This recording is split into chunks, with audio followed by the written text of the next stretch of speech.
କୁମ୍ଭ ମେଳାରେ ହୁତୁ ହୁତୁ ହୋଇ ଜଳିଲା ନିଆଁ। ଏହି ନିଆଁ ଆସିଲା କୋଉଠୁ ଆସନ୍ତୁ ଜାଣିବା। କ'ଣ ଭଗବାନ ସତରେ ଏ ଜଗତରେ ନାହାନ୍ତି? ଭଗବାନଙ୍କୁ ଦେଖିବା ପାଇଁ ଯାଉଥିବା ଶ୍ରଦ୍ଧାଳୁଙ୍କ ଏପରି କାହିଁକି ଦେଖିବାକୁ ମିଳୁଛି? କ'ଣ ସତରେ ଏ ଜଗତ ନଷ୍ଟ ହୋଇ ସାରିଲାଣି?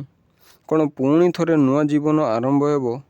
ଏଠାରେ ସୂଚନା ମୁତାବକ ଅପରାହ୍ନ ଠିକ୍ 4ଟା ସମୟରେ ସେକ୍ଟର 16 ସ୍ଥିତ ଗୀତା ପ୍ରେସର ସେଣ୍ଟରରେ ତମ୍ବୁରେ ରଖାଯାଇଥିବା ସିଲିଣ୍ଡର ବ୍ଲାଷ୍ଟ ହେବା କାରଣରୁ ପାଖରେ ଥିବା ତମ୍ବୁ ନିଆଁ ଲାଗି ଯାଇଥିଲା।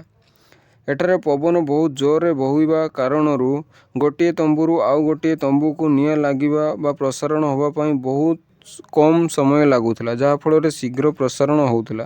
ସୂଚନା ପାଇବା ଫଳରେ ଅଗ୍ନିଶମ ବାହିନୀ ଘଟଣାସ୍ଥଳରେ ପହଞ୍ଚିଥିଲେ ଏବଂ ବହୁତ କଠିନ ପରିଶ୍ରମ କରି ନିଆଁ ଲିଭାଇବା ପାଇଁ ସଫଳ ହୋଇଥିଲେ। ବହୁତ ଭିଡ଼ ଫଳରେ ଅଗ୍ନିଶମ ବାହିନୀ ଯିବାରେ ବିଳମ୍ବ ହୋଇଥିଲା।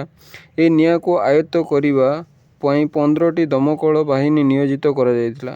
ତେବେ ଏଥିରେ କେହି ମୃତାହତ ହୋଇନାହାନ୍ତି ବୋଲି ସୂଚନା ମିଳୁଛି। ଅପରପକ୍ଷରେ ଖବର ପାଇଥିବା ମୁଖ୍ୟମନ୍ତ୍ରୀ ଯୋଗୀ ଆଦିତ୍ୟନାଥ ଘଟଣାସ୍ଥଳରେ ପହଞ୍ଚି ସ୍ଥିତିର ସମୀକ୍ଷା କରିଥିଲେ। ମୁଖ୍ୟମନ୍ତ୍ରୀର ନିର୍ଦ୍ଦେଶ ଅନୁସାରେ ବରିଷ୍ଠ ଅଧିକାରୀମାନେ ଘଟଣାସ୍ଥଳକୁ ଯାଇ ସେଠାରେ ସମୀକ୍ଷା କରିଛନ୍ତି।